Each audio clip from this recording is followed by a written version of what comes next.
Story 1. Let's face it, Trump is an easy target to criticize because he has many character flaws and bad things in his past. The Republicans would have an easy job attacking him if he were on the other side. Story 2. They would point out that he is the antithesis of Christian family values, as he has 5 children by 3 women, cheated on his 3rd wife while she was pregnant with the star of Space Nuts episode 69 Unholy Union, how he's a literal convicted felon, and how he degrades the office of the presidency with his immaturity. And they would be right. Story 3. If Obama had 5 kids by 3 different mothers, the Republican Party's racism would explode all over the airwaves about it. It's a non-issue for them with Donald because he's a rich, white man. Story 4. All the same things they've been saying about him for 30 years up to 2016. Except they wouldn't have to because he was a Democrat and everyone thought he was a sleazeball punchline and never got or would have gotten Democratic support. It wasn't until he decided to lean into being a racist against Obama that he earned any public support from Republicans. Story 5. The policies he touts now would never align with Democrats. He wouldn't have made it out of the primaries. He knew that too, I'm sure, which is why he jumped to the grand old party. Story 6. Pedophile. Hypocrite. Unchristian family values. Involvement with some shady people. Some weird conspiracies like a hidden second world order. Trump is a socialist because he supports Russia. Trump has stolen this election. He's too old, which I would say is a fair point. Story 7. Radical far-left communist.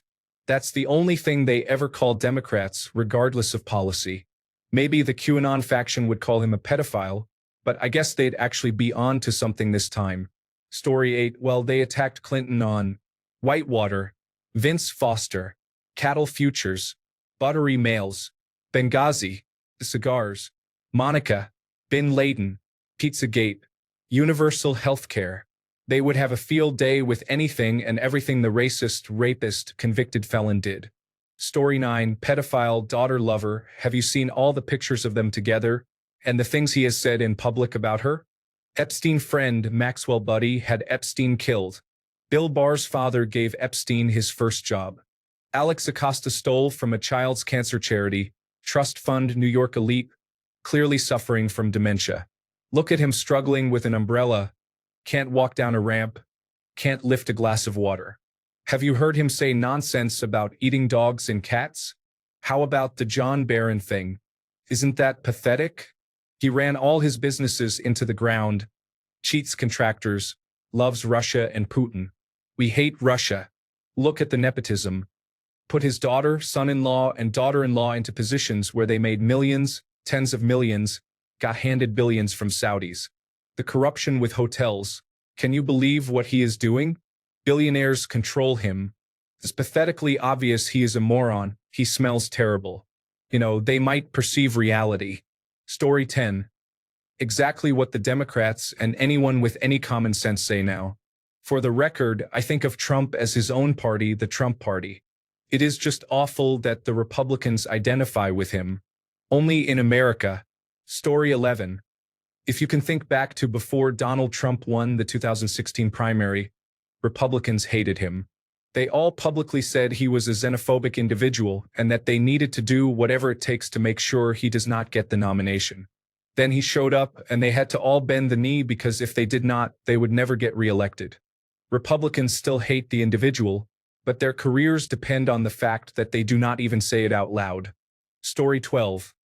They would repeatedly show that clip of Donald Trump hitting on Rudy Giuliani dressed in drag and create a whole strange transphobic narrative around it. Story 13. We could probably just look at what Republicans said about him when he was running back in 2016, but add that he's an out-of-touch coastal elite who inherited everything and would make the nation like whatever city they most associate him with. Story 14. Thing is, before he ran for president, he was a Democrat. He switched parties to run for office because the Democrats would never have let him anywhere near the nomination. The Republican Party doesn't care who you are or what you've done as long as you have an R after your name. Story 15. Republicans would constantly attack him for his ties to Russia and terrible foreign and military policy in general. The same way the Grand Old Party made a huge deal about Benghazi under Obama and Abbygate under Biden, the Grand Old Party would have been constantly attacking Trump for the disastrous Tongo Tongo ambush of United States soldiers in Niger. His numerous ties to Epstein would be meticulously detailed on Fox News every night. The child rape accusation would have gotten much more attention in the news and likely its own congressional investigation.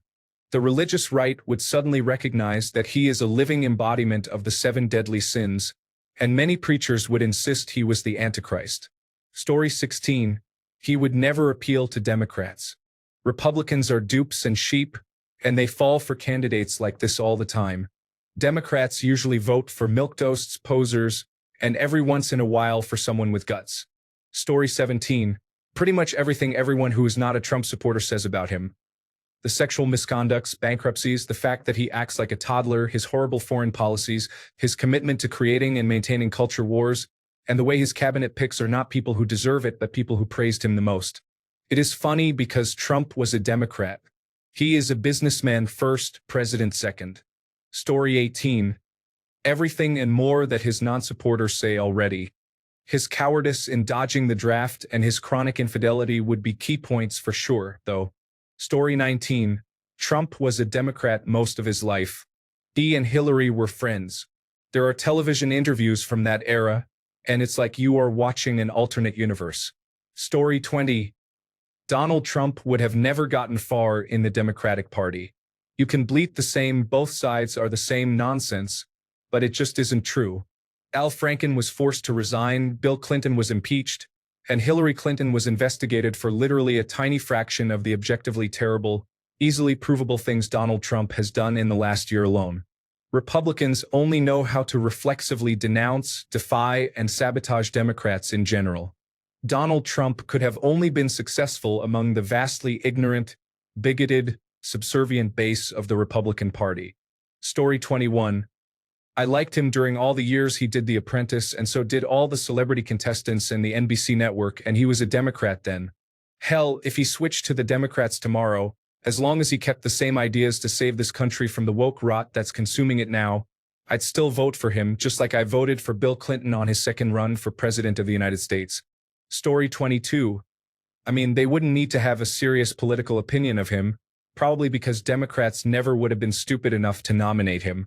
He would be the reality show moron that washed out in the primaries. Story 23. We would hang a bunch of meaningless felonies on him. I mean, frivolous cases.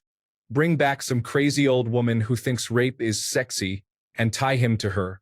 Then hit him for something that every president has ever done. Some document issue. Just a whole bunch of trumped-up nonsense to bury him.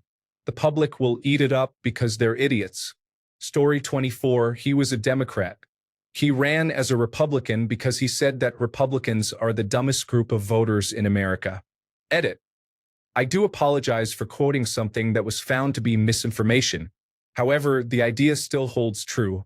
Trump loves the uneducated because they are easier to manipulate, and the uneducated tend to vote Republican. Story 25.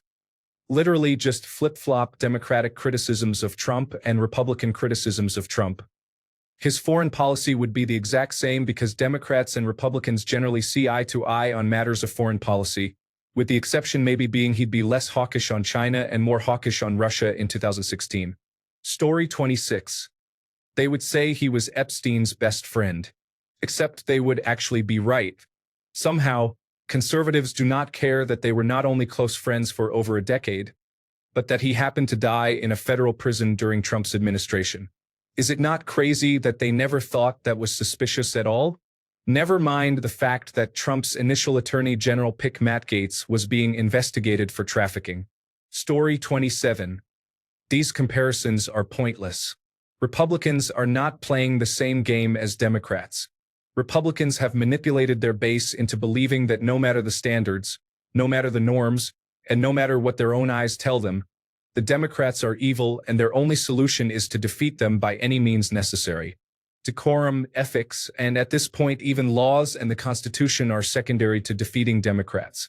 As long as Republicans are winning, their supporters will think good things are coming, even though they most certainly won't.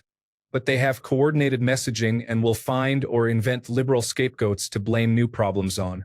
So I'm not trying to be rude here, but what they might say about Trump or anyone is completely irrelevant. They would never let someone with his sordid history escape without smearing his reputation so starkly that he'd be unelectable. Democrats don't play that game, and they won't acknowledge that half the country left their basketball court for a game of throw the lit torch in the barn. Story 28. Trump was almost a Democrat. He was considering being independent but knew that wouldn't work, so when asked if he would be Republican or Democrat, he said in front of a camera that whoever gives him the better deal is who he goes with. The Republican Party sold their soul to Trump because they were upset that Obama won the White House twice, in my opinion. Story 29. What if we stopped with the labels and divisiveness and focused on our problems instead? I guess that won't happen since the elites did a damn good job of making us turn against each other instead of them. Story 30. This is a futile exercise and reinforced by an echo chamber. While the actual answer is probably a true and heartfelt revelation, it probably matters not. You will get no answer here if that is what you are looking for. Story 31. He pretended to be a Democrat before he started pretending to be a Republican. He pretended to be pro-choice and spent time with the Clintons. His whole life has been a lie and a grift. Story 32. He kind of was. Trump's political affiliation has always been very flavor of the week. He endorsed Hillary Clinton in the primary in 2008 before ultimately endorsing McCain in the general election. Remember, he said many unsavory things about both of these individuals since. The one consistent message Trump has had politically in a 40-year period of political interest is that other countries are somehow taking advantage of America and should pay up. It makes as little sense now as it did in 1987. Story 33. Pretty much everything Democrats are saying about him, plus whatever nonsense their smooth Republican brains can think of, like he wears the wig because he lost his hair in a Jewish space laser-related accident. Story 34. Everything they praise today would be an attack line if the tables were turned. That is the funny thing about people with no moral compass. Anything can serve as an answer. Story 35. They would say he betrayed the country, the Constitution, and his oath of office and should have been impeached, removed, disqualified from holding federal office, indicted and convicted, and should never be allowed within artillery range of a position of authority. Story 36. They might talk about his dementia, throwing rocks at the neighbor's baby, multiple affairs, multiple marriages, best friends with Jeffrey Epstein, pedophilia, puppet for Vladimir Putin, convictions for sexual assault and election fraud, all of the business failures and government handouts, bad hair, bad makeup, bad physique, bad posture, constant lies, illiteracy, diapers, or maybe just the fact that he's a moron. Who knows? Story 37. As hard as old-school Republicans hammered on Bill Clinton's college deferments from Vietnam and his lack of military experience, saying, you can't be a commander-in-chief if you were never in the military before, and draft dodger, were repeated over and over in 1992 and 1996. It was nauseating. I cannot imagine them letting Trump's multiple deferments for bone spurs just slip by unmentioned. Story 38. Laughing my ass off. Remember when Obama dared to wear a beige coat? The double standards for Democrats and the left are crazy in this country. Yes, it's cult behavior. The cult leader can do no wrong. They will rationalize anything. Rule by frontal lobes lost this election. This travesty will continue until boomers start dying off. Story 39. Though this is a fair question, in United States politics, members of one party will always attack members of the other party. I don't know why they can't just be reasonable, but politicians are like the Jets and the Sharks. So, Republicans would say what Democrats are saying about him now and vice versa. Story 40. Reminder that Donald Trump was originally going to run independent. The Republican Party backed him because a third-party candidate with traction would have been a huge threat to the current status quo that the grand old party and the Democratic National Committee have created. Story 41. Look up their opinions from before 2009 when he was a Democrat. Since he and the Clintons were all buddy, the Republicans were not too fond of him. Story 42. He's a rapist and a felon, so who else do we have to choose from? We can't field that guy. Can you imagine the howling and outrage if Democrats fielded a rapist, felon, and dementia sufferer? Or would they suddenly love this candidate? Story 43. Oh my, imagine. They would come out of every corner to murder him for speaking how he has been, or doing all the illegal things he still did with or without the hypothetical question. Lucky for him, he's Republican, so all those things that make him the biggest piece of shit on this planet are a wash, so it's cool. Story 44. We all know what they would say. When Barack Obama was president, they treated it as a scandal when he wore a tan suit. It was a scandal when he fist bumped his wife. They literally referred to it as a terrorist fist jab. They were outraged at the slightest slip from absolute perfection. Story 45. He was a Democrat, which is the funny thing. He's not really conservative. That's the biggest critique of old-school Republicans. He only switched parties because of how far left the center of the party recently moved. Story 46. Barely anyone is mentioning the absolute number one obvious issue: his appearance. They love mocking people for their appearance. He would be labeled all sorts of things because he is literally orange.